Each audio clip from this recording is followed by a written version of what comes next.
இன்னைக்கு சபைகள்ல நிறைய பேரு பிரசன்ஸ் இருக்கணும் அப்படிங்கிறதா பிரசன்ஸை எதிர்பார்த்து வர்றவங்க நிறைய பேர் இருக்கிறாங்க. எனக்கு தெரிஞ்ச ஒரு சகோதரர் கூட பார்த்தீங்கன்னா ஸ்தோத்திரம். ஆஹ் நான் வச்சதான ஒரு மீட்டிங் வச்சு வந்திருந்தாரு. நான் செய்தி கொடுக்குற நேரம் அப்பொழுது நான் பேசிக்கிட்டு இருக்கிறேன், சிலுவையை பற்றி பேசிட்டு இருக்கிறேன்.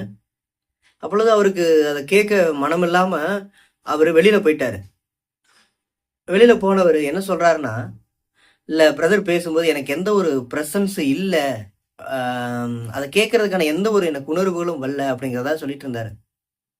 நான் ஒன்றும் ஸ்டேஜ்ல இருந்து கெட்ட வார்த்தையோ மற்ற உலக காரியங்களையோ பேசிட்டு இல்லை. ஆண்டவரை பத்தி சொல்லிட்டு இருக்கிறேன், சிலுவை பற்றி பேசிட்டு இருக்கிறேன். அப்போது மற்றவர்களும் அங்கே இருக்கிறாங்க. அவர் மட்டும் வெளியில போயிட்டு சொல்றாரு, இந்த மாதிரி அவர் பேசும்போது எனக்கு எந்த ஒரு பிரசன்ஸ் வரல அப்படின்னு.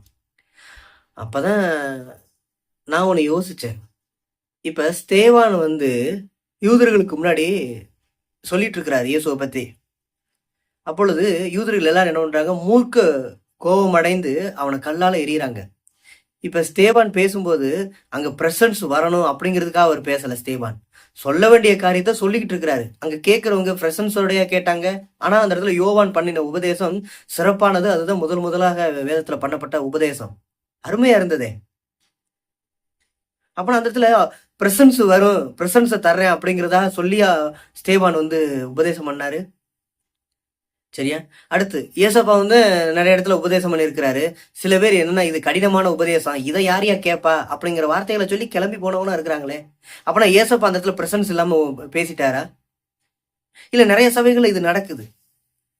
சபைகள்ல பாஸ்டர்மார்கள் பிரசங்கம் பண்ணும்போது விசுவாசிகள் இதை சொல்றது, பிரசன்ஸே இல்லை, பிரசன்ஸே இல்லைன்னு. ஐயா, உனக்கு பிரசன்ஸை கொடுக்கறதுக்காக இங்க உபதேசம் ஒண்ணு கொடுக்கப்படலையா? உபதேசத்துல என்ன சொல்லப்பட்டிருக்கோ அதை சொல்றோம். காதுள்ளவர்கள் கேட்க கடவீர்கள், காதுள்ளவர்கள் கேட்க கடவீர்கள் சொல்லப்பட்டிருக்கு.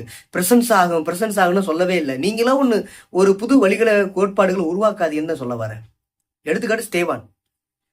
அவனை பிரசன்ஸோடய அங்க பேசினா, அவன் பிரசன்ஸோட பேசினா அவன் உணர்ந்துக்கிட்டான். ஆனா அங்க கேட்டவங்க இது பிரசன்ஸ்னு உணர வேண்டிய அவசியமே எனக்கு தெரிஞ்சு இல்லை. அதுக்கப்புறம் பவுல் இடத்துல லிஸ்திராங்கிற ஒரு பட்டணத்துல உபதேசம் பண்ணிட்டு இருப்பாரு. அப்பொழுது நிறைய பேர் இருப்பாங்க. ஆனா அதுல ஒரே ஒரு ஸ்திரீ மட்டும்தான் காது கொடுத்து கேட்பா. நானும் அந்த இடத்துல பிரசங்கம் பண்ணு சொன்னேன் இல்லையா? அந்த பிரசங்கத்துல கூட இந்த பிரதருக்கு பிரசன்ஸ் வரல. ஆனா ஒரு சிஸ்டருக்கு அது ஒரு நல்ல ஒரு ஆறுதலா இருந்திருக்கு. அவங்களே சொன்னாங்க, அழுதுகிட்டு சொன்னாங்க, தம்பி இன்னைக்கு நீங்க பேசுன அந்த வார்த்தைகள் எனக்கானதுப்பா அப்படின்னு சொல்லிட்டு. அப்ப என் மனசு சந்தோஷப்பட்டது. நீ போயா, சத்துருவால நீ பாதிக்கப்பட்டு கிடக்குற. ஓகேவா? உடைக்கப்படுகிறவர்களுக்கு இது தேவையான உபதேசமா இருக்கு. ஆகவே பிரசன்ஸை எதிர்பார்த்து யாரும் ஃபர்ஸ்ட் ஆவிக்குரிய காரியங்களை கேட்க போகாதீங்க. பிரசன்ஸா இருக்கணும், அனலா இருக்கணும், பயரா இருக்கணும், பருப்பா இருக்கணும், நெருப்பா இருக்கணும். நீ ஏன் சும்மா நீ நெருப்பு இன்னைக்கு பேசுவ, நாளைக்கு போனா அங்கிட்டு பருப்புன்னு சொல்லுவேன். உனக்காக இங்க ஆண்டவர் எதையும் மாத்தலாம் மாட்டாரு. இவங்க நல்லா பேசுவாங்களா, அவங்க நல்லா பேசுவாங்களான்னு எப்ப பாரு கேட்டுட்டு இருக்கிறது. 20 வருஷமா சர்ச்சுக்கு போறவங்க அவங்க எதிர்பார்த்துட்டு இருக்கிறாங்க, இவங்க நல்லா பேசுவாங்களா, அவங்க நல்லா பேசுவாங்க. ஒன்னே ஒண்ணு, நான் ஒரு வார்த்தையை கொஞ்சம் ஆழமா பதிவிடுறேன், தயவு கூர்ந்து காது கொடுத்து கேட்கணும். நீ 20 வருஷமா போனியல்ல, அங்க போனா இது நடக்கும், அது நடக்கும், அது நடந்தது, இப்படிலாம் நடந்தது, வீண் பெருமை அடிக்கிறீங்கல்ல. ஓ மூலமா என்ன நடந்துச்சுன்னு தான் கேட்கிறேன். ஓ மூலமா 10 வருஷமா போனீங்கல்ல, நீ என்னத்தை பிடிங்கிட்டேன்னு தான் கேட்கிறேன். நான் இதை நீங்க தப்பா நினைச்சாலும் பரவாயில்ல, உணர்வுள்ளவர்கள் சொரணை அடைவார்கள்னு சொல்ல வரேன். 20 வருஷமா நீ சர்ச்சுக்கு போனதெல்லாம் பெருமையா? நான் அந்த 20 வருஷம் 30 வருஷம் சபைக்கு விசுவாசியா போயிட்டு ஒன்னத்துக்கு உருப்படாத போன ஆள்கள் எல்லாம் சொல்றேன். நான் 4 வருஷம் தான் ஐயா, நான் 4 வருஷம் தான் ஆண்டவரை ஏற்றுக்கொண்டு எனக்கு தெளிவான உபதேசங்கள் கொடுக்கப்பட்டுச்சு. அதுக்கப்புறம் நான் என்னன்னா இன்னைக்கு சபைகள்ல போய் பயன்பட ஆரம்பிக்கிறேன். ஓகேவா?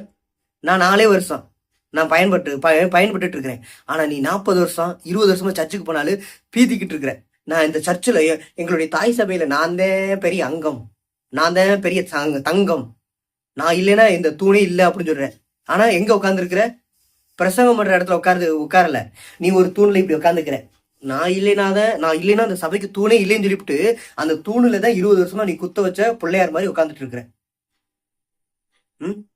20 வருஷம் 30 வருஷம் போனதெல்லாம் பெருமையா? இதுல வேற நீ தான் சொல்ற இன்னைக்கு பாஸ்டர் பேசுனதுல பிரசன்ஸே இல்லை அப்படின்னு. அப்புறம் அந்த பாஸ்டர் பிரசன்ஸா பேசுறாரு, இந்த பாஸ்டர் பிரசன்ஸா பேசுறாரு. இவர் பேசும்போது அனல் வருது, பிரசன்ஸ் வருது, அக்கினி வருது, எல்லாம் வருது. அதை வச்சு என்ன பண்ண? 20 வருஷமா என்ன பண்ண? இன்னும் விசுவாசியா தான் இருக்கிற. நீ பேசலாமா? ஃபர்ஸ்ட் உனக்கு இந்த பேசுற அருகதை இருக்கா? உனக்கு எந்த ஒரு பாஸ்டரையும் குறை சொல்லக்கூடிய அருகதை உனக்கு இல்லை. இயேசுவோட இருந்த சீசர்களே 3 வருஷத்தோடய அதுக்கப்புறம் சீசர்களா மாறிட்டா. இது ஒரு குருங்கிற ஸ்தானத்தை போயிட்டாங்க, மற்றவங்களுக்கு உபதேசம் பண்ண ஆரம்பிச்சிட்டாங்க. நீ காலத்தோட அந்த சபையினுடைய தூணை பிடிச்சுக்கிட்டே இருக்கிற. அதெல்லாம் உனக்கு வெக்கம் இல்லையா? சூடு சொரண உனக்கு ஒண்ணுமே இல்லையான்னு தான் கேட்கிறேன். 20 வருஷம் சபைக்கு போறதெல்லாம் பெருமை இல்லை. நீ 10 நாள்ல சபைக்கு போனாலும் ஸ்டேவானை போல எழும்பணும். இயேசு கிறிஸ்துவோட 3 வருஷம் சீசர்கள்லாம் அப்போஸ்தலர்கள்லாம் இருந்தாங்க. ஆனால் இயேசு கிறிஸ்து மரிச்சு அவர் பரநேறி போனதுக்கு அப்புறம் அவருக்காக உயிர் தியாகம் பண்ணது ஃபர்ஸ்ட் ஸ்டேவான். ஸ்டேவான் இடையில சேர்ந்தவர் அந்த சீசர்களோட அப்போஸ்தலர்களோட. ஆனால் அவர் வைராக்கியம் உள்ளவனா மாறுறாரு. ஸ்டேவான் மூலமா எத்தனை அற்புத அடையாளங்கள் நடந்தது தெரியுமா? அற்புத அடையாளங்கள் அவ்வளவு நடந்தது. யாரு? பேதுரு, யாக்கோப் இவங்களை காட்டிலும் ஸ்டேவான் மூலமா அற்புத அடையாளங்களும் அவன் ஞானத்துல சிறந்தவனாவும் விளங்கினான். இவன் எத்தனை நாள் ஆச்சு ஸ்டேவான் சரியா? இன்னைக்கு நிறைய பேர் இதெல்லாம் பெருமை இல்லை, இதெல்லாம் என்ன சொல்றது, செருப்பால் அடிக்காம விட்டது ஒண்ணு கரெக்ட். தப்பிச்சுக்கிட்டு இருக்கிறேன். நானா இருந்தா நறுக்குன்னு கேட்டு விட்டுருவேன். அதெல்லாம் கேட்க மாட்டேன்னு நினைக்காது. பிரசன்ஸ் இல்ல. நீ தான் சபையை கெடுக்கிற ஓனாய். ஆடுகளுக்குள்ளே ஓனாய் விடப்படுது இல்லையா? அது யாருன்னா அந்த 20 வருஷம் 30 வருஷம் சபைக்குள்ளே இருக்கிற அந்த கிழட்டு ஓனாய்கள். கிழட்டுனா சாரி, வயது முதிர்ந்தவர்களை நான் சொல்லல, அந்த மாதிரி பேச்சாற்றல் உள்ளவர்களை சொல்ல வரேன். நான் 20 வருஷம் சபைக்கு போனேன், நான் 30 வருஷம் சபையில இருக்கிறேன். சபையில இருந்து என்ன பண்ணிட்டு இருக்குன்னு எனக்கும் தெரியல. எங்க தாய் சபை அப்படின்னு இப்பெல்லாம் பேசுறாள். என்னமா சொல்ற? வெளியில வந்தோடனே நீ தான் சொல்ற இன்னைக்கு எங்க சபையில பிரசன்ஸ் இல்லை, ஆராதனை சரியில்லை, 1008 குறைகளை சொல்லிட்டு இருக்கிறேன். நீ 20 வருஷம் போனாலும் நல்லா காது கொடுத்து கேட்டிருந்தீங்கன்னா, உன் பாஸ்டர் சொல்றதான எல்லா விஷயத்தையும் காது கொடுத்து கேட்டிருந்தீங்கன்னா, நீ இந்நேரம் 4 பேருக்கு பிரசங்கம் பண்ணிருக்கலாம். உன் நிலைமை இன்னைக்கு ஓஹோ ஹோனானு போயிருக்கும். 20 வருஷமா சபைக்கு போற, உன்னுடைய ஆசீர்வாதம் ஒண்ணுவோட இல்லை. ஏன்னா நீ பிரசன்ஸை மட்டுமே எதிர்பார்த்துட்டு போன. ஆண்டவர் தெரியல, அவருக்கு கீழ்ப்படிஞ்சு நம்ம நடந்தோம்னா ஆசீர்வாதமும் தருவாரு. அதுக்காக ஆசீர்வாதம் இல்லைன்னு சொல்லலை, ஆசீர்வாதம் தருவாரு. அந்த ஆசீர்வாதத்தை கேட்க உனக்கு கொடுத்து வைக்கலன்னு சொல்ல முடியும். நான் 4 வருஷம் தான் ஐயா, நான் ஆண்டவருக்குள்ள 4 வருஷம் தான் ஆகுது. நான் இன்னைக்கு பிரசங்கம் பண்ண ஆரம்பிக்கிறேன், எல்லாருக்கும் முன்னாடி ஆண்டவரை பற்றி சொல்ல ஆரம்பிக்கிறேன். நிறைய அற்புதங்கள் நடந்திருக்கு சரியா? நான் 4 வருஷம், நானே 4 வருஷத்துக்கு எனக்கே 4 வருஷம், அதாவது நான் கற்றுக்கொண்டு அதுக்கப்புறம் பயன்பட ஆரம்பிக்கிறேன். ஆனா நீ ஏன் அந்த 20 வருஷமா சபைக்குள்ள அப்படியே குத்த வச்ச ஆடு மாதிரி உட்கார்ந்து இருக்கிற? சபைக்குன்னு நேர்ந்து விட்ட ஆடு போல. உன்னைய வெட்டவும் மாட்டாங்க, உன்னைய விரட்டி விட மாட்டாங்க.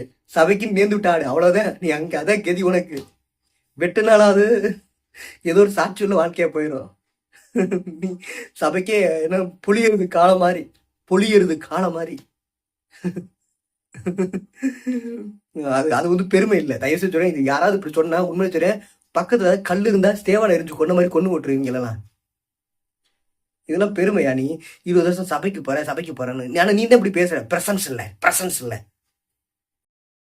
எனக்கு நான் இப்படி பேசுறதுனால உடனே பாஸ்டர் இப்பெல்லாம் பேசுவாளான்னு அப்பெல்லாம் சொல்லாத. என் பாஸ்டர் கண்டிக்க உரிமை இல்லையோ? உனக்கு மட்டும் தான் பேச உரிமை இருக்கோ?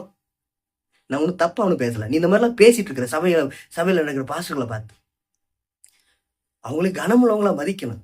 அவங்க தப்பு செய்யறாங்களா, அதை என்ன பண்ணணும் தெரியுமா? தப்புகளை சொல்லலாம். எப்படி? உன் கண்ணில் பட்டதுனால சொல்லக்கூடாது.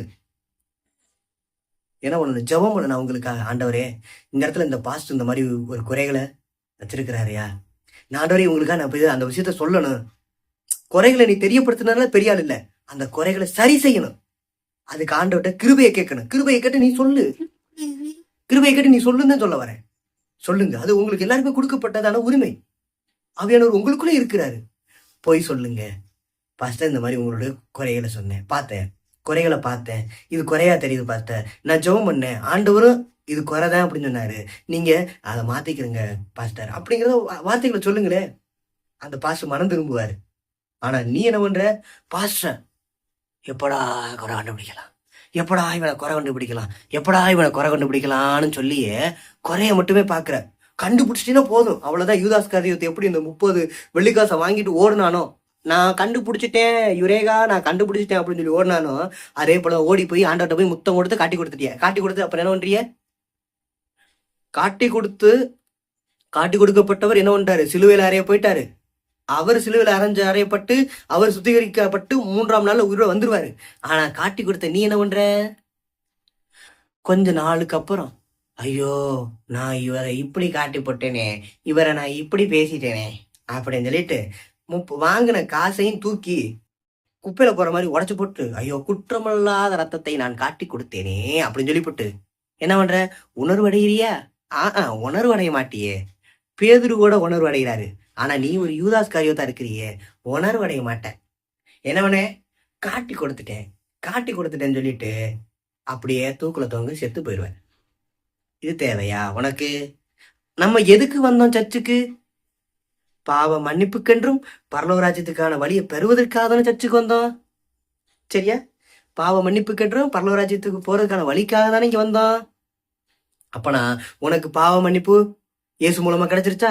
ஒரு பாஸ்டர் உனக்கு உன்னுடைய ரட்சிப்புக்காக பயன்பட்டாரா? அந்த பாஸ்டர் மூலமா உனக்கு ரட்சிப்பு கிடைச்சிருச்சா? அடுத்து உனக்கு பரலோகராஜ்யத்துக்கான வழியை சொல்லியிருக்காரா? இப்ப என்ன பண்ணணும்? நீ பரலோகத்துக்கு போக ஆசைப்படணும்.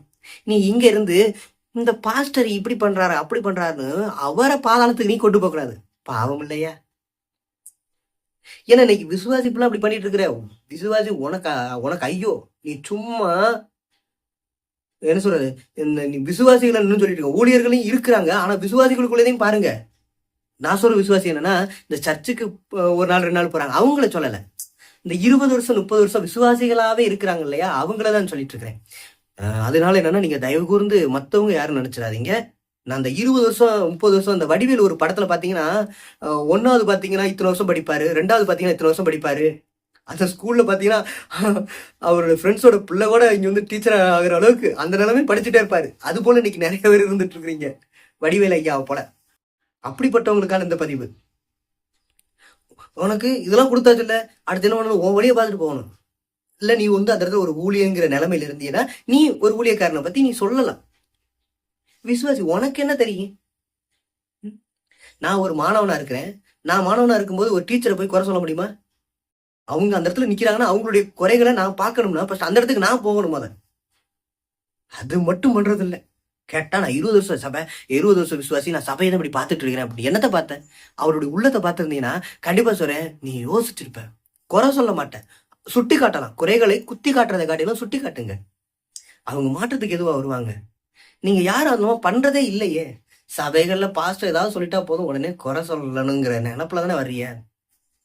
பிரியமானவர்களே, நான் இன்னும் ஒரு விஷயத்தையும் சொல்றேன். இந்த என்னுடைய இந்த பிரசன்ஸ் விஷயத்தையும் சொன்னேன் இல்லையா, சொன்னார். இந்த மாதிரிலாம் யாரும் இருந்துடாதீங்க.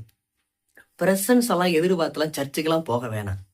ஆண்டவர் கொடுக்குற உபதேசங்களை நீங்க கேட்டு அதன்படி நடந்தா போதும்.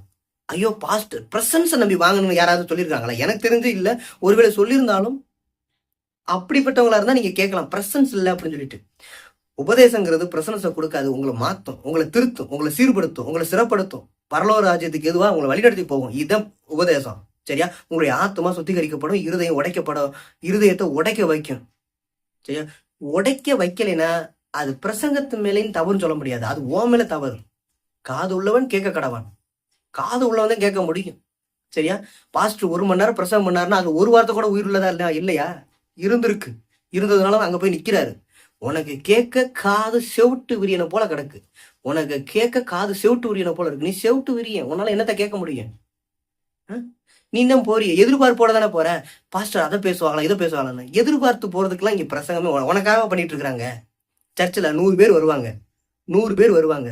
100 பேருக்கு ஒவ்வொரு ஆளுக்கு ஒவ்வொரு மாதிரியா பேச முடியும். பொதுவான வார்த்தைகளை தான் சொல்ல முடியும். பைபிள் என்ன சொல்லப்பட்டிருக்கோ அதை தான் சொல்ல முடியும்.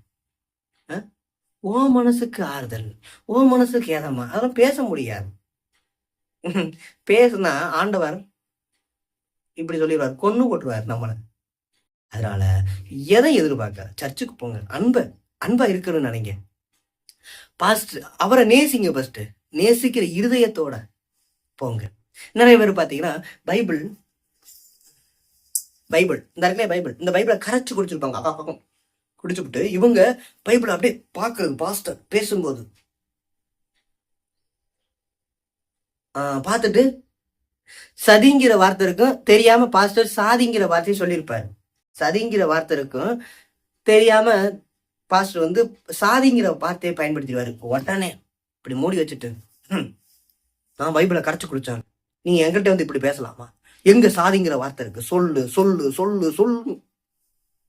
அங்க உயிரெடுத்து அப்புறம் அங்க சொல்றது, நான் பைபிளெல்லாம் எத்தனை முறை படிச்சிருக்கேன், பைபிள்ல ஒரு விஷயம் தப்பா நான் எதுவும் மாட்டேன், நான் பைபிளை மட்டும் கரெக்டா கொடுப்பேன் அப்படின்னு சொல்றது. புரியுதா? இப்படி சொல்லிவிட்டு அந்த வீரபோசனங்களை காட்டுறது. இந்த ஆளுங்களாம் யாருன்னா அந்த வேத பாரகர்கள், குறை கண்டுபிடிச்சிட்டே இருக்கிறது. அடுத்து பரிசேயர்கள். இது நான் சொல்றது யாருன்னா இந்த 20 வருஷம் 30 வருஷம் 10 வருஷம் ஒரே சபையில போய் குப்பை கொட்டிக்கிட்டு, அதாவது ஒரு சபையில போய் நீ வளர்ச்சிக்கு எதுவும் வந்திருந்தீங்கன்னா ஒன்றும் பிரச்சனை இல்லை. இந்த குப்பை கொட்டிட்டு இருக்கிற ஆளை மட்டும் நான் அந்த இடத்துல மெயினாக சொல்லிட்டு இருக்கேன். அவங்களுக்கான பதிவு மட்டும் தான், மற்ற யாரும் இதில் வந்து இன்வால்வ் ஆயிராதியே. அப்படி இன்வால்வ் ஆனீங்கன்னா உங்களை அவ்வளோதான் கர்த்தர் பார்க்கணும். சரி, ஸ்தோத்திரம். கோவத்தோட தான் சொல்லிட்டு இருக்கிறேன். பாஸ்டர் அந்த இடத்துல சொல்லிட்டாரா, சரி பாஸ்டர் இது மாதிரி இந்த இடத்துல இருந்துச்சு பாஸ்டர், தப்பா இருக்கு அப்படின்னு. ஓகே, அவரும் ஏற்றுக்கொள்ளலையா, அவருக்காக ஜெபம் பண்ணுங்க. அதெல்லாம் மனசு வேணுங்க. ஒன்னாலே ஏற்றுக்கொள்ள முடியலையா, அப்புறம் அவர் எப்படி ஏற்றுக்கொள்வாரு? 2 பக்கமும் ஜெபம் பண்ணணும்.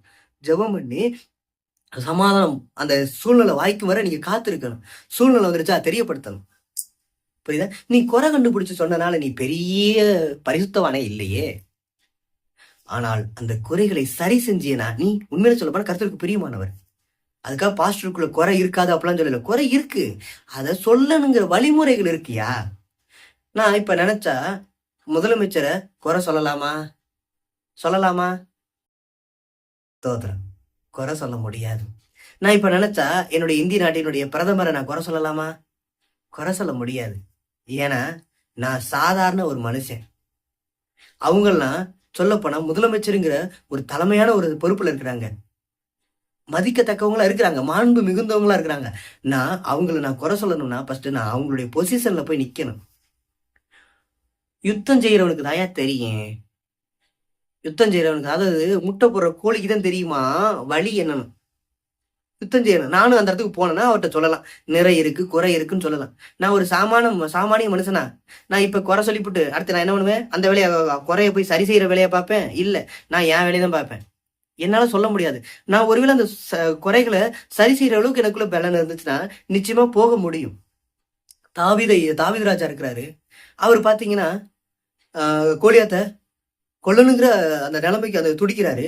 அப்பொழுது அவனுக்குள்ள இந்த வந்ததான அந்த வீரம் இருக்கு இல்லையா, தேவன் கொடுத்தாதான அந்த பலன் எல்லாம் எப்படின்னா, ஏற்கனவே அவன் வந்து ஆடு மேய்க்கும் பொழுது சிங்கத்தையும் கரடிகளையும் வேட்டையாடி இருக்கிறாரு.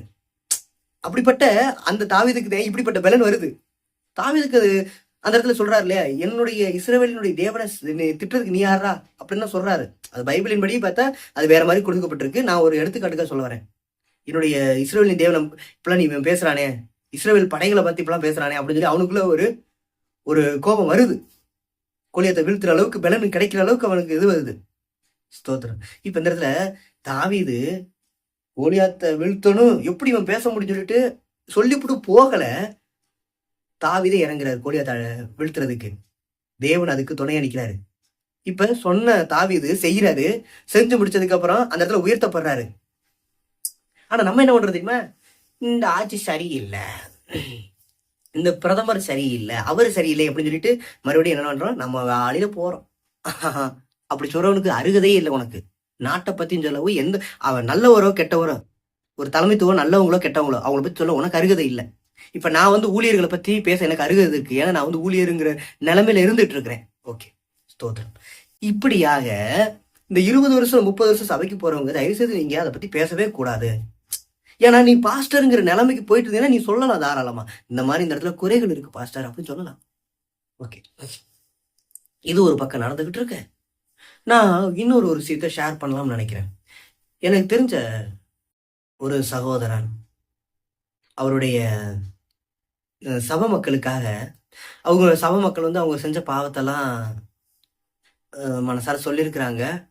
சொன்னதுக்கு அப்புறம் அந்த பாவத்தெல்லாம் அவர் கேட்டுட்டு அவங்களுக்காக கதறி ஜெபம் பண்ணுவார். நானே அதை பார்த்துருக்கிறேன். கதறி ஜெபம் பண்ணியிருக்கிறாரு. அதுக்கப்புறம் சபைகள்ல ஒரு மாற்றம் வந்தது. அந்த பாவத்திலேருந்து நிறைய பேருக்கு ஒரு விடுதலை கிடைச்சது. ஒரு முறை என்னன்னா, அந்த பாஸ்டருக்குள்ள ஒரு பாவம் வெளிப்பட ஆரம்பிச்சிருக்கு. அந்த பாஸ்டரும் அந்த பாவத்த சபையில உள்ள எல்லார்ட்டயுமே சொல்லல. அவருடைய சூழ்நிலைய புரிஞ்சு கொள்ளக்கூடியவங்கள்ட்ட போய் சொல்லியிருக்கிறாரு. இது மாரி நான் இந்த மாரி ஒரு காரியம் பண்ணிட்டேன். மன்னிச்சுக்கங்க அப்படின்னு சொல்லிட்டு. புரிஞ்சுக்கிட்டவங்க, பரவால்லப்பா, தேவன் மன்னிக்கும் பொழுது நாங்களும் மன்னிக்கிறோம் அப்படின்னு சொல்லிட்டு மன்னிக்கவும் செஞ்சிருக்கிறாங்க. அந்த அந்த பாவமான காரியத்துக்கு இடம் குடுத்தவங்களும், அவங்களுமே என்னன்னா மன்னிப்பு கேட்டுட்டாங்க. 2 பேருக்குள்ளயும் ஒரு மன்னிப்பு அதாவது உண்டாயிருச்சு. அடுத்து சபையினுடைய ஒரு முக்கியமான ஒரு ஆள்ட்டயும் சொல்லிட்டாங்க. அவங்களும் மன்னிச்சுட்டாங்க. ஆனா, இந்த சபைய பத்தி அக்கறை கொள்ளாம ஒரு ஆள் இருந்தாரு. அவருக்கு சபையில என்ன நடக்குதுன்னு தெரியாது. அவரு வர்றது, வேலைக்கு போறது இந்த மாரி இருந்திருக்கும். இது ஒரு நாள் அந்த அந்த பொறுப்பற்ற நிலைமையில உள்ளவருக்கு தெரிய வருது. தெரிய வந்த உடனே அவரு குதிச்ச குதியோ தாங்க முடியாது.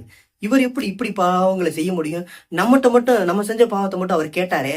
இவர் ஏன் அவருடைய பாவத்த சொல்லல? அப்படின்னு சொல்லி குதிச்சு குட்டிக்கரணம் போட்டு சபைய 2ஆ உடைச்சு விட்டுட்டு, அவ்வளோதான். அதுக்கப்புறம் 5, 8, 4, 5 மக்கள் அவங்களுக்கு ஜால்ரா போடுவாங்க இல்லையா? ஆமா, எப்படி இவர் இப்படி பண்ண முடியும்? அப்படின்னு சொல்லிட்டு, அந்த ஜால்ரா பார்ட்டிகள் எல்லாம் இந்த பாஸ்டருக்கு அகைன்ஸ்டா மாற ஆரம்பிச்சுட்டாங்க. ஆனா, ஏன் நீங்க இந்த பாவத்த சொல்லல? நீ இப்படிலாம் பாவம் செஞ்சிருக்கிற, நீ இதை ஏன் சொல்லல? நீ சொல்லியிருக்கலாம்ல, என்கிட்ட சொல்லியிருக்கணும்ல அப்படின்னு சொல்லி அவர் குதிக்கிறாரு. ஆனா அந்த பையன் பாவம். ஏன்னா, இப்ப கேட்டுமே உன்னால பொறுத்துக்கிற முடியல. நீ அப்ப கேட்டிருந்தா என்ன பண்ணிருப்ப? அப்படின்னு சொல்லிட்டு. அப்பதான் நான் யோசிச்சு பார்த்தேன். இந்த விஷயம் எனக்கு காதுக்குள்ள வந்ததுக்கு அப்புறம் தான் நான் யோசிச்சேன். ஏய்யா, உங்களுடைய பாவங்கள அவன் கேட்டதுக்கு அப்புறம் அவர் எப்படியெல்லாம் ஜெபம் பண்ணாப்ல, எப்படிலாம் கத்துனாப்ல. ஆண்டவரே, என் சப மக்களை பாவத்திலிருந்து விடுதலை செய்யும் சொல்லி கத்துனாப்ல.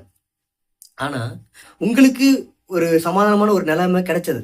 இந்த பாஸ்டர் உங்களுடைய ரட்சிப்புக்காக எவ்வளவு பாடுபட்டாரு. ஆனா கடைசியில இந்த பாஸ்டர் மேல ஒரு சின்ன ஒரு குறை வந்துருச்சுன்னு சொல்லிட்டு நீங்க உடனே அந்த பாஸ்டருக்காக ஜெபம் தானே பண்ணணும். இப்ப உங்களுடைய பாவத்தை கேட்கும்போது இந்த பாஸ்டர் ஜெபம் பண்ணாரு. ஆனா பாஸ்டருடைய பாவமான ஒரு விஷயம் வெளியில வந்துருச்சு. ஓகேவா? வெளியில வந்துருச்சு. அது பாவம் தான். பாஸ்டர் செஞ்சாலும் பாவம் தான். ஆனால் அந்த பாவத்தை கேட்ட உடனே ஜெபம் பண்ணணுங்கிற ஒரு மனசு வந்துச்சா? பாவம், அந்த பாஸ்டர் அறியாம தானே செஞ்சாரு. அவரே மன்னிப்பு கேட்கிற பாஸ்டர் மன்னிப்பு கேட்டாரு. நான் செஞ்சது பாவம் தான், நீ மன்னிச்சுக்கிறேன்னு சொன்னாரு. ஆனால் இந்த விசுவாசிக்கு என்னன்னா, நீ எப்படி செஞ்ச அப்படிங்கிறதுல மட்டும் தான் பிடிக்குது. நான் அந்த இடத்துல ரொம்ப யோசிச்சேங்க. ஜெபம் பண்ணி அந்த பாஸ்டரையும் பாவத்துக்கு கொண்டு போகாம நல்ல ஒரு வழியில கொண்டு வரணுமே அப்படின்னு சொல்லிட்டு மனசு வரலையே அந்த விசுவாசிகளுக்கு. அப்ப அந்த விசுவாசி என்ன பண்ணிருக்கு? எப்படா யாரடா விழுங்கலாம், எங்கடா குறை சொல்லலாம் அப்படிங்கிற எண்ணத்தோட நீ சபையில வர. நீ எதுக்கு ரட்சிக்கப்பட்ட? நீ பெசாட்டிக்கு நீ கிடந்திருக்கலாம், உலகத்துக்குள்ளே கிடந்திருக்கலாம். நீ ரட்சிக்கப்படுறது எதுக்காக? சபையை கண்காணிக்கிறதுக்காகவா? சபையை கண்காணிக்கிறதுக்கு ஆவியானவர் இருக்கிறாரு. நீ சபையெல்லாம் கண்காணிக்க வேணாம். வந்தியா, ஆண்டவர் கொடுக்குற உபதேசங்களை கேளு. சபையினுடைய மக்களுடைய நலம் விசாரி. அவங்களுக்கு நீ பயன்படு. போதகர்கிட்ட ஏதாவது குறை இருக்கா? அந்த குறைகளுக்காக ஜெபம் பண்ணு.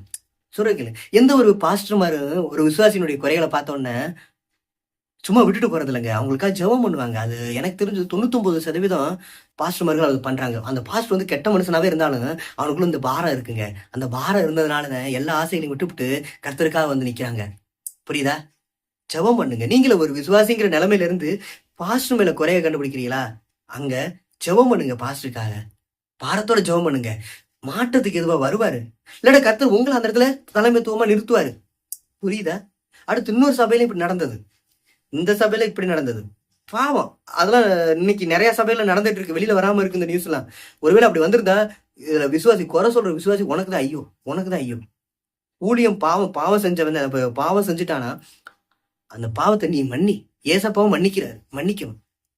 அதுக்கப்புறம் அந்த ஊழியருக்கு சமாதானமான வார்த்தைகளை சொல்லு. அந்த பாவத்துல இருந்து உங்களை எப்படி மீட்டு கொண்டு வந்தாரோ அதே போல அந்த பாவத்துல இருந்து மீட்டு கொண்டு வரணும். நானும் அருமையா சொல்ல முடியுங்க. நானும் ஒரு நண்பர்களும் அருமையா போதிச்சுட்டு இருந்தேன். என் மூலமா அவருக்குள்ள மாற்றம் வந்தது. எனக்கு இடைப்பட்ட நாட்கள்ல நான் ஒரு சின்ன விஷயத்துல தளர்வடைஞ்சிட்டேன். மனசுல சோர்ந்து போயிட்டேன். அப்பொழுது அவர் என் மூலமா கற்றுக்கொண்டு வருது. ஆனா எனக்கு வந்து ஆறுதலை கொடுத்தாரு. நான் ஒரு இடத்துல கோவப்பட்டு ஒருத்தவங்களை திட்டி விட்டுட்டேன், அடிச்சே போட்டுட்டேன். அதை வந்து அவர் சொன்னாரு. நான் ஓப்பனாவே அவர்கிட்ட சொன்னேன், அது மாதிரி அடிச்சு போட்டுட்டேன் அப்படின்னு. அவன் சொன்னாரு, இல்ல நீங்க பண்ணது பாவம் தான் சார் அப்படின்னு சொல்லிட்டு. உடனே அந்த இடத்துல நான் கீழ்ப்படிஞ்சேன். அவர் நம்மகிட்ட இருந்து கத்துக்கிட்டதுனால அப்படிலாம் நம்ம பார்க்கக்கூடாது. அவரும் ஆண்டவருடைய பிள்ளை. உடனே நான் இந்த இடத்துல கீழ்ப்படிஞ்சு பிரதர் ஓகே நீங்க சொன்னது கரெக்ட் தான் பிரதர் அப்படின்னு சொல்லிட்டு அவரை ஜெபம் பண்ண சொன்னேன். நான் ஜெபம் பண்ண சொன்னேன். அப்புறம் அவர் ஜெபம் பண்ணி விட்டாரு. நான் ஒன்றும் குறைஞ்சு போகலையே. அதுக்கப்புறம் மனம் திரும்பினேன்.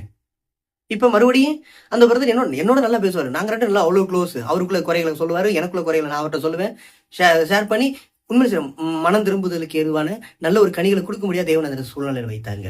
அது போலதான் இருக்கணும் இன்னைக்குள்ள சபைகள். ஓகே, அடுத்து இன்னொரு சபையை பத்தி நான் கேள்விப்பட்டேன்.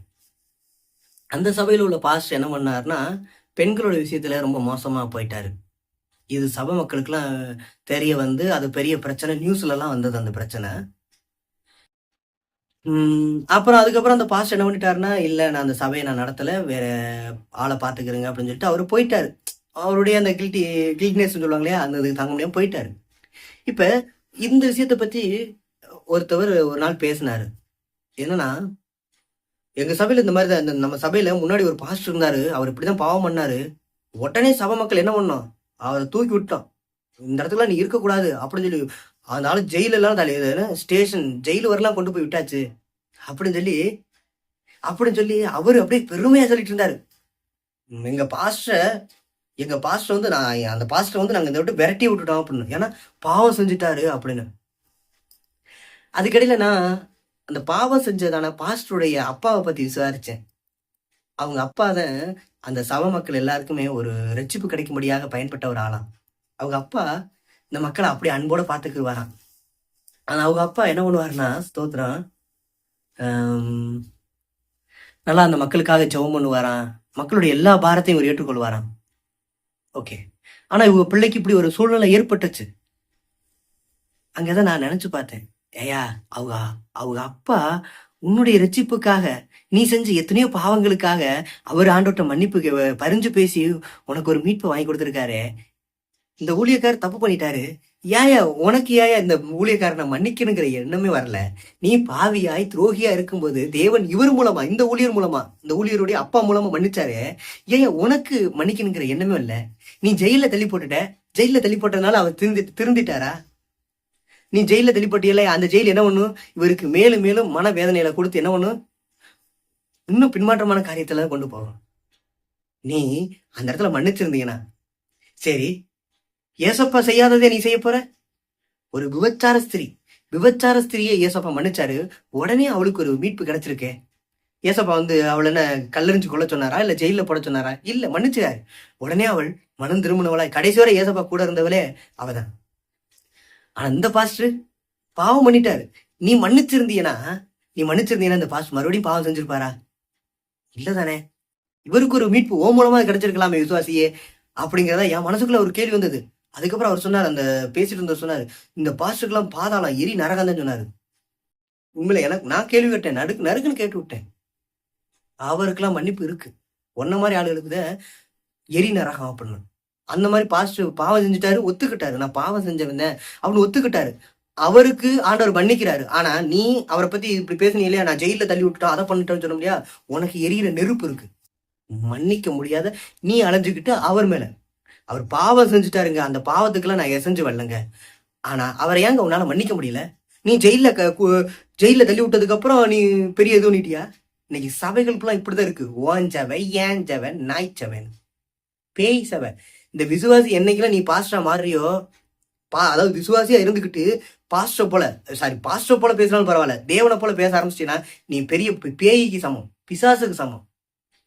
விசுவாசிகளே உங்களை கண்டிச்சா எரியுது. ஆனா கண்டிக்கிற பாஸ்டர் பார்த்தா ஐயோ இப்படி பேசுறாரு அப்படி பேசுறான்னு சொல்லி போறது. உன் சுயநலத்துக்காகவே சபை இருக்குன்னு நினைக்கிறேன். பாஸ்டர்மார்களே நீங்க தைரியமா போதீங்க. சில பேர் இருக்கிறீங்க, சில பாஸ்டர்மார்களா இருக்கிறீங்க, அவங்கள நான் எதுவும் சொல்லல. அதை தேவன் பார்த்துக்குவார். தேவன் நியாயம் கொடுப்பாரு, நியாய தீர்ப்பு கொடுப்பாரியா, தண்டனை அவர் கொடுப்பாரியா. என்னையா லூசிபருக்கு தண்டனை கொடுக்க அவரால் முடியும்னா இந்த சாதாரண மனுஷனுக்கு கொடுக்க முடியாத? கொடுக்க முடியும். ஆனா அதுக்கு முன்னாடி உனக்கு ஃபர்ஸ்ட் கொடுப்பாரு. மகன் சபைக்கு என்ன வேலைக்கு வந்த நீ? பாவ மன்னிப்பு பெறவும் நித்திய ஜீவனுக்கு எதுவாக வழிநடத்தக்கூடியதான அந்த நிலைக்கு தான் வந்த. நீ இங்க வந்து இதை பார்த்துட்டு பாஸ்டர் சரியில்லை, அதான் சரியில்லை, இதை சரியில்லைன்னு உன்னை யாரையா பாஸ்டர் பொழுதனைக்கு பார்க்க சொன்னா? வேதம் என்ன சொல்லுது? நீங்க யாரும் தேவனை பாருங்க, மனுஷனை பார்க்காதே, தேவனை பாருங்கன்னு தானே சொல்லுது. நீங்க தான் போய் பாக்குறது. பாஸ்டர் நல்லா பேசிட்டா போதும், பாஸ்டர் இல்லாமல் எங்களுக்கு ரட்சிப்பு இல்லை, பாஸ்டர் தான் எங்களுக்கு கடவுளை போல அப்படின்னு சொல்றது.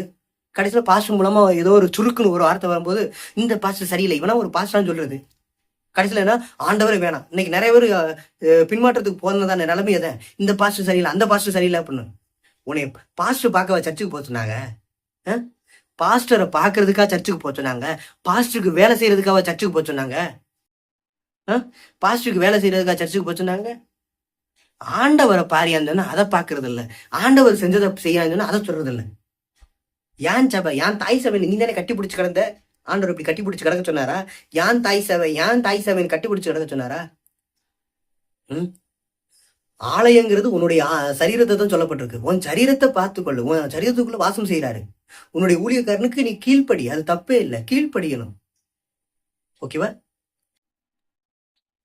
அப்படியாக நிறைய விஷயத்துல மாறணும். நீங்க தான் மாறணும். நீங்க குறைகளை கண்டுபிடிச்சு சொல்லிட்டு இருக்கிறீங்க இல்லையா, நீங்க தான் மாறணும். குறைகளை கண்டுபிடிச்சதுனால கண்டுபிடிச்சிட்டீங்க, நல்லது. அதை உள்ள சரி செய்யக்கூடிய திராணி இருந்தா சரி செய்யறதுக்கு வரணும். அதை சரி செய்யறது இல்லை. நீ போலீஸ் ஸ்டேஷன்ல அந்த பாஸ்டர் மாட்டி விட்டதுனால நீ நல்லவனா மாறிட்டியா? அப்பனா உன்னை இவ்வளவு நாள் ரட்சிப்புக்கு ஏதுவா நடத்தினாரே, உனக்காக ஜெபம் பண்ணாரே, அதுக்குனுடைய பலன்னா எங்கயா? அந்த அன்புக்கு நீ கடனாளியா இருக்கிறீல்ல, அந்த அன்பை எப்ப அந்த கடனை எப்ப நீ செலுத்த போற? உனக்கு 7 ஜென்மத்துக்கும் சாபமா தான் இருக்கும். அப்பனா பாஸ்டர் நீ ஜெயில தள்ளி விட்டது நான் எதுவும் சொல்லல, ஆனா நீ ஒரு உலக மனுஷனா இருந்து பண்ணியிருந்தா அது ஏற்றுக்கொள்ளலாம். நீ ரட்சிக்கப்பட்டவன். அந்த பாஸ்டருக்காக என்ன பண்ணுன? நீ காசு பணத்தை கொடுத்தி அதுக்கா? நீ உன் இடத்தப்பெல்லாம் வித்து கொடுத்தி அதுவா? அதை யாரையா கேட்டா? வேதத்துல அப்படிலாம் கேட்டிருக்காயா? நீனா கொடுத்து போற. ஆண்டவர், இது என் மயனுக்கு அரசாங்க வேலை கிடைக்கணும், அரசாங்க வேலை கிடைச்சா நான் இவ்வளவு பணம் தர்றேன், என் பொண்ணுக்கு கல்யாணம் நடந்தா நான் இந்த மாதிரி இடத்த தர்றேன், நீனா ஒரு பொருத்தனையை வச்சுக்கிட்டு நீனா போய் கொடுத்துட்டு பாஸ்டர் வாங்கிட்டார், அதை பண்ணிட்டாருன்னு. சரி, அவங்க கேட்கவும் செய்யறாங்க. கேட்கும்போது உனக்கு எங்க போனுச்சு புத்தி?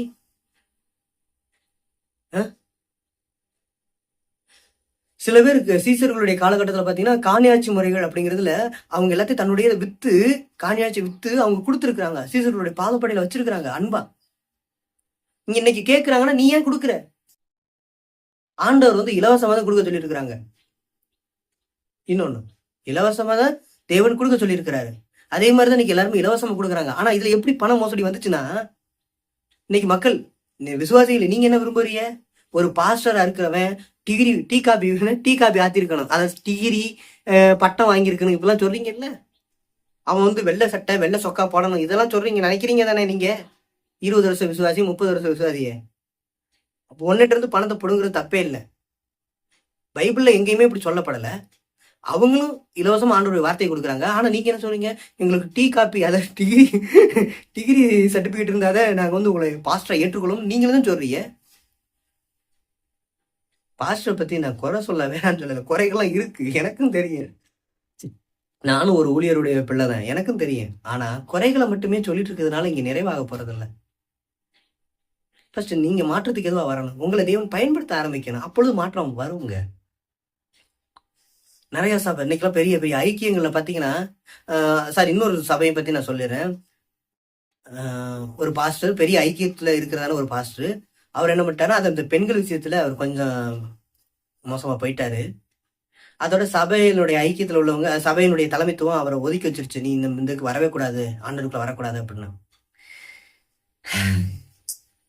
என்னங்கய்யா, நீங்க தானே பாஸ்டர், இவன் பாஸ்டர் நல்ல ஆளு, இவன் ஊழியத்துக்கு தகுதியான ஆளுன்னு சொல்லி நீங்க தானே நியமிச்சீங்க. நீங்க நியமிச்ச ஆளு ஏன் அப்படி போனாரு?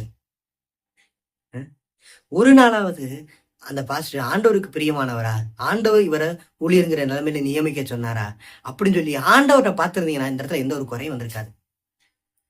நீங்களும் பாஸ்டர்மார்களும் மனுஷனை தான் பார்த்துட்டு இருக்கிறீங்க, விசுவாசிகளும் மனுஷனை தான் பாக்குறீங்க.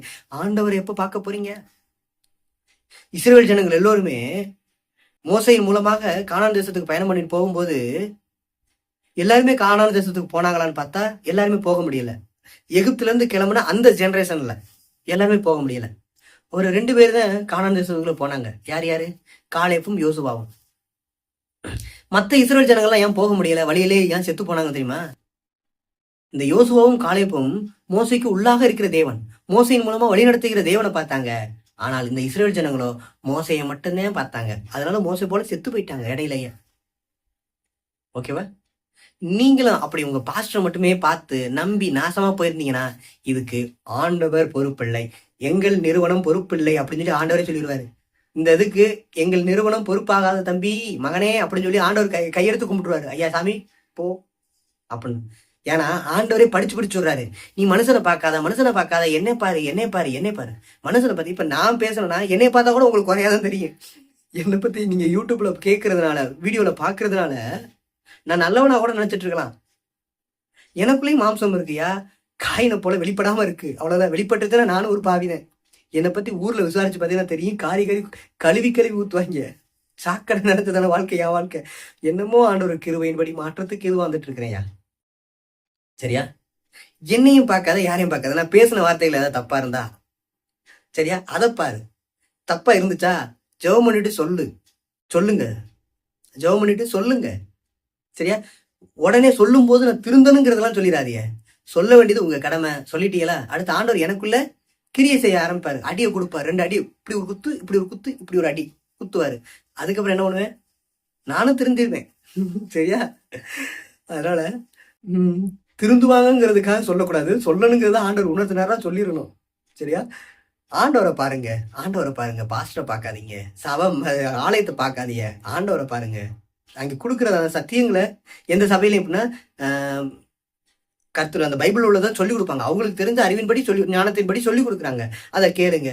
உங்களுக்கு எல்லாருக்குமே பைபிள் ஒன்று கொடுக்கப்பட்டிருக்கு இல்லையா? அந்த பைபிள் என்னன்னா, இந்த வீட்டில் வெட்டியா இருப்பீங்க இல்லையா, வெட்டியா ஃபோன் பார்த்துட்டு இருக்கும் போதும், ஃபோன் ஓட்டிட்டு இருக்கும் போதும், வெட்டியா 4 பேட்ட கதை பேசுவீங்க இல்லையா, அப்பொழுதும் புறணி பேசும்போதும், வீட்டில் சண்டை போடுவீங்க இல்லையா, சண்டை போடும் போதும், அடுத்து என்ன விளையாட போவீங்க இல்லையா, விளையாடும் பொழுதும், சும்மா தூங்குவீங்க இல்லையா, தூங்கும் போதும் என்ன பண்ணணும், நேரத்தை மிச்சம் பண்ணி இதை படிக்கணும். படிச்சு ஆண்டவரை பத்தி அறிஞ்சு கொள்ளணும். உங்களுக்கு தெரியலையா, போதகர்கிட்ட போய் கேளுங்க. எந்த ஒரு போதகரும் மனசாட்சியில் எந்த ஒரு போதகரும் தப்பாலாம் சொல்லிக் கொடுக்க மாட்டாங்க. அவங்களுக்கு தெரிஞ்சபடி சொல்லிக் கொடுப்பாங்க. இது ஆவிக்குரிய ஆழமான ரகசியங்களை கொண்ட புதை பொருள். அவங்களுக்கு தெரிஞ்சவரை குழியை தோண்டி விடுவாங்க. நீங்களும் என்ன பண்றீங்க, அவரோட சேர்ந்து குழியை தோண்ட என்னாக உள்ள பொக்கிஷத்தை பெற முடியும். ஆனா நீங்க எப்படி குழி தோண்டிடக்கூடாது, உங்களுக்கு சொல்லிக் கொடுக்குற பாஸ்டர்களுக்கே நீங்க குழி தோண்டக்கூடாது. சரியா?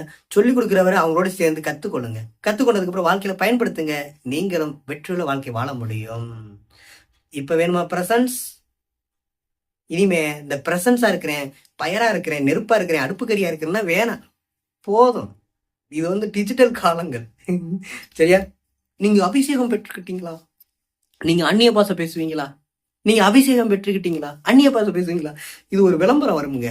உங்க டூத் பேஸ்ட்ல உப்பு இருக்கா, உங்க டூத் பேஸ்ட்ல கறி இருக்கா, மீன் இருக்கா, வெஞ்சனம் இருக்கா, காரம் இருக்கா? அது மாதிரி இருக்கு. இன்னைக்கு ஒரு இடத்துக்கு போயிட்டா, நீங்க அபிஷேகம் பெற்றுக்கிட்டீங்களா, நீங்க அந்நிய பாஷை பேசுவீங்களா, உங்களுக்குள்ள பயிர் வருமா, உங்களுக்குள்ள பருப்பு வருமா? இப்பெல்லாம் எங்க இல்லை. உனக்குள்ள அபிஷேகம் மற்றவங்களை தொடரட்டும். நீ சொல்ல வேண்டிய அவசியமே இல்லை. உங்களுக்கு அது பிடிச்சிருக்கா, ஓகே. அபிஷேகம் நீங்க பெற்றுக்கிட்டீங்களா, நீங்க பேசுறத பார்த்து நாங்களே அதை பேச ஆரம்பிச்சிருவோம். தீர்க்க தரிசனம் பேசுறீங்களா, நீங்க சொல்றது எங்களுக்கு ஒரு பக்தி விருத்தியை உண்டாக்குறபடி இருந்தா அது நல்லது. ஆகவே இந்த குண்டு சட்டிக்குள்ள 20 வருஷம் 30 வருஷம் குதிரை ஓட்டுன அனைத்து பெரிய பெரிய விசுவாசி ஜாம்பவான்களே, இதை கேட்டா நீங்க மனம் மாறலைன்னா அது எனக்கும் தெரியாது. ஆண்டவரே உங்களை திருத்தி கொண்டு வருவார் நான் நினைக்கிறேன். அப்படிப்பட்டவர்கள் உணர்வடைங்கன்னு சொல்றேன். காது உள்ளவர்கள் இது இருந்தா மட்டுமல்ல, உள்ள ஸ்பீக்கர் அந்த இது இருக்கணும். ஸ்பீக்கர் இருந்தா கேட்பீங்கன்னு நான் நினைக்கிறேன். ஸ்பீக்கர் உள்ளவர்கள் கேட்க கடவீர்கள், ஸ்பீக்கர் இல்லாதவர்கள் விட்டு ஓடிடுவீர்கள். சரியா? எல்லாருக்கும் ஒரே நியாய தீர்ப்பு. நானும் பாவிதேன், நீங்களும் பாவிதேன். 2 பாவிகளும் சேர்ந்து பரிசுத்தம் அடையணும். அதை ஆண்டவர் விரும்புறாரு. அவருக்கு பிரியமானவங்களா இருப்போம். கர்த்தரை மகிமைப்படுத்துவான். கர்த்தர் உங்களை ஆசீர்வதிப்பாராக. ஆமேன், ஆமேன். ஸ்தோத்திரம்.